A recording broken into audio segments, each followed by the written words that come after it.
Aba, taray. Nakapanjama umuwi, nakadress ka umalis ha. Mukhang masaya.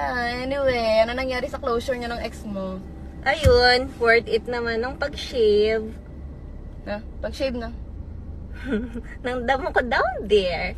Nang damo ko down there.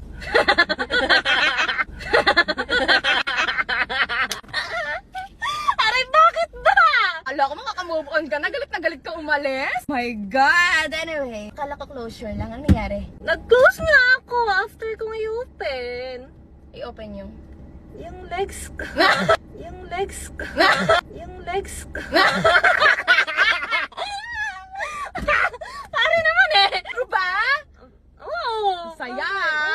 Happy. Sige, happy na lang ako para sa'yo. Kala makaka-move on ka na talaga. Galit na galit ka pa Maging kanina. happy ka na lang kasi Diyos ko, nauto-uto mo pa ako doon ha. Hindi ko na siya babalikan. Ayoko na sa kanya. Hindi ko na